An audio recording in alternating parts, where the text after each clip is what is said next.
Assalamualaikum warahmatullahi wabarakatuh. Kembali lagi bersama Gudang Guru.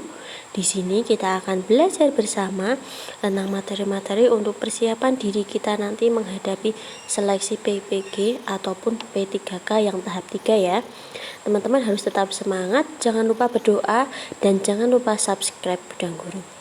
Langsung saja yang pertama, learning dalam behaviorism menekankan adanya A. Perubahan pengetahuan, B. Interaksi terus-menerus, C. Perubahan perilaku, D. Pemaknaan informasi baru, atau E. Pembelajaran bermakna.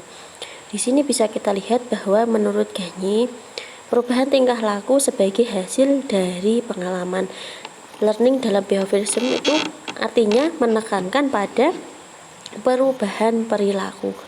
Perubahan perilaku yang berasal dari pengalaman-pengalaman siswa itu sendiri. Nomor 2, pelaksanaan penilaian kinerja guru dimaksudkan bukan untuk menyulitkan guru, tetapi sebaliknya, penilaian kinerja dilaksanakan untuk mewujudkan guru yang A. Mau menerima tunjangan profesi pendidik dan mau mengembangkan kompetensinya, B. Mau dan mampu mengembangkan kompetensinya serta selalu berharap-harap turunnya TPP, C. Profesional, bermartabat, dan sejahtera karena harkat dan martabat suatu profesi ditentukan oleh kualitas layanan profesi yang bermutu, D. Mau menerima tunjangan profesi pendidik atau TPP tetapi tidak mau dimasukkan, E. Mau dan mampu meningkatkan layanan profesi pendidik yang bermutu. Di sini tentang penilaian kinerja guru itu bisa kita lihat pada Peraturan Menteri Pendidikan Nasional Nomor 16 Tahun 2007. Teman-teman bisa membuka sendiri ya. Penilaian kinerja itu seperti apa? Nah, di sini tujuannya adalah mewujudkan guru yang profesional, bermartabat dan sejahtera karena harkat dan martabat suatu profesi ditentukan oleh kualitas layanan profesi yang bermutu. Lanjut, nomor 3, pedoman pelaksanaan penilaian kinerja guru disusun untuk memperluas pemahaman semua pihak terkait tentang prinsip, proses, dan prosedur pelaksanaan kinerja guru sebagai suatu sistem penilaian kinerja yang di sini bisa teman-teman lihat bahwa penilaian kinerja itu ada tahapan-tahapannya ya. Teman-teman bisa lihat tadi di undang-undangnya ada sendiri, yaitu Peraturan Menteri Pendidikan Nasional Nomor 16 Tahun 2007 tentang penilaian kinerja guru. Di sini ada A. Berbasis kompetensi, B. Berbasis bukti, C. Berbasis manajemen sekolah, D. Berbasis proses, atau E. Berbasis hasil. Yang tepat adalah berbasis bukti. Di sini bisa kita lihat bersama ya teman-teman. Pada penilaian kinerja itu ada beberapa tahap. Yang pasti itu adalah teman kita yang menilai yang pangkatnya itu lebih tinggi dari kita. Nah, itu melalui beberapa tahapan. Itu ada menentukan pengamatnya, kemudian ada monitoring atau studi dokumen, itu meliputi wawancara dengan kolega, siswa, ataupun orang tua, ataupun melihat pelaksanaannya, ataupun melihat studi-studinya, bagaimana dia membuat RPP, kemudian silabus, kelengkapan pembelajarannya. Kemudian pencatatan hasil, kemudian pemberian skor. Nah, pemberian subkompetensi itu ada 14 kompetensi yang dinilai. Nah, itu kemudian hasilnya itu didiskusikan lagi dengan guru yang dinilai tersebut. Nah, itu baru nanti keluar nilainya.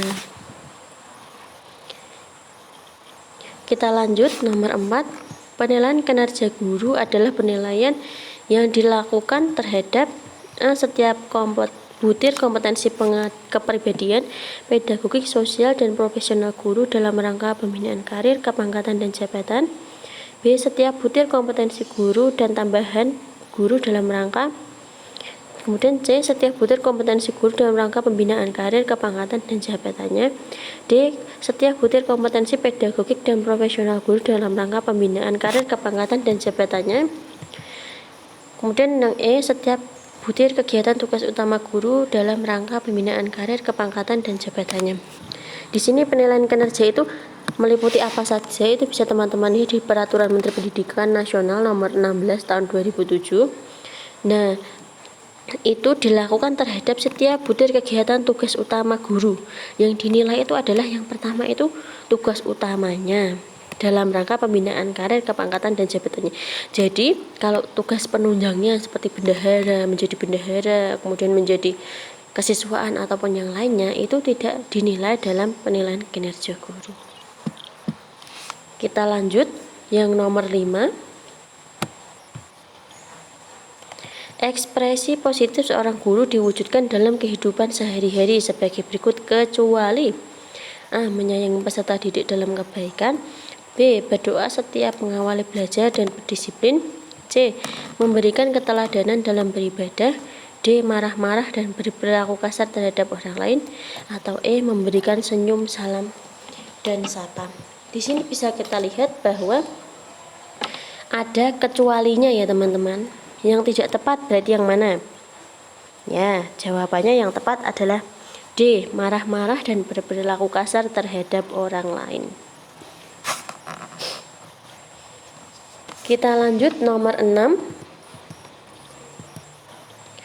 Cara guru untuk melakukan komunikasi untuk menunjukkan hasil-hasil inovasi pembelajaran kepada komunitas profesi dilakukan dengan A. Paparan, B. Lisan, tulisan, dan bentuk lain, C. Media pembelajaran, D. Bahan pembelajaran, E. Metode pembelajaran. Di sini jawaban yang paling tepat adalah melalui paparan. Melalui paparan tersebut kita bisa menjelaskan secara detail bagaimana inovasi-inovasi pembelajaran yang telah kita buat. Lanjut nomor 7.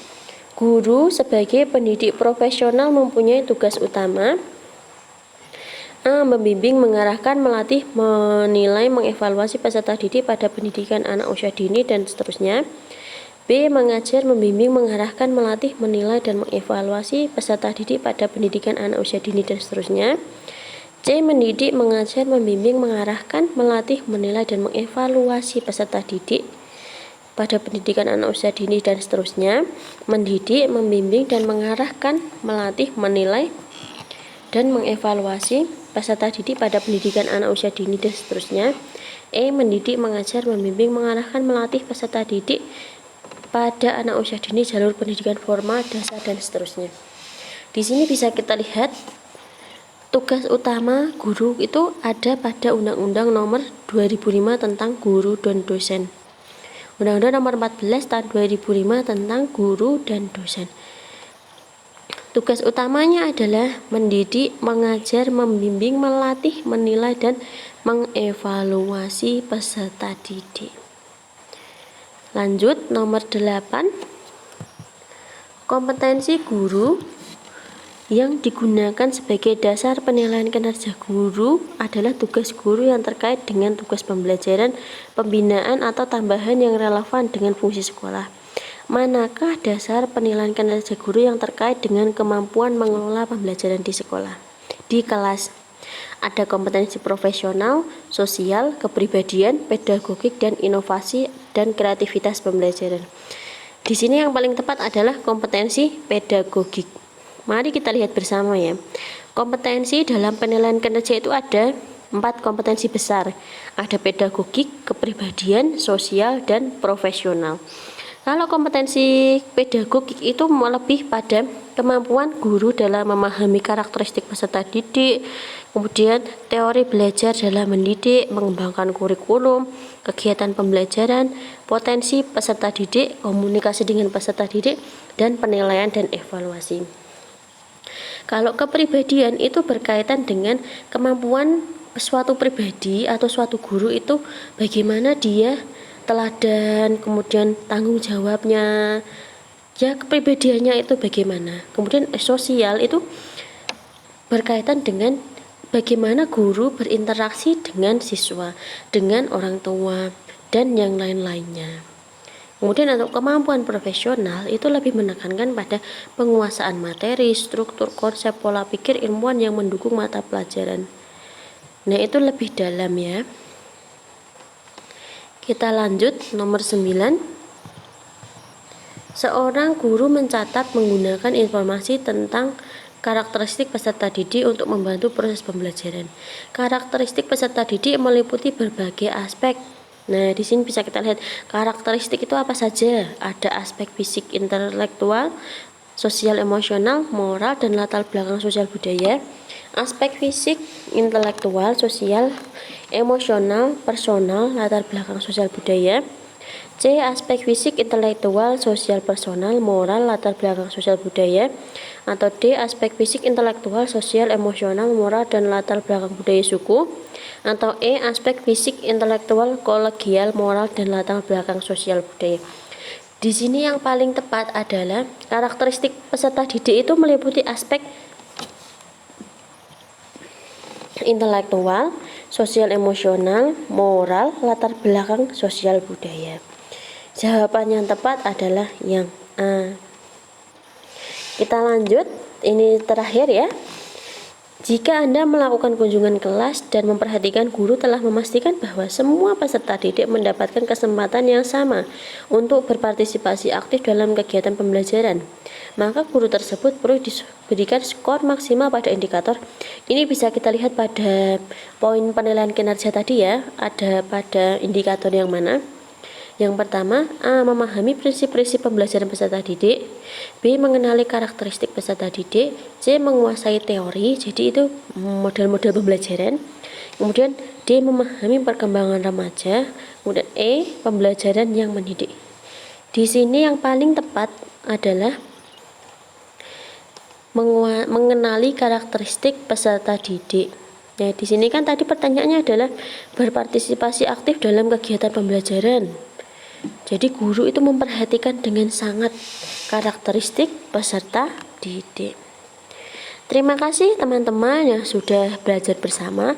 Jangan lupa berdoa agar kita semua dimudahkan dalam urusannya.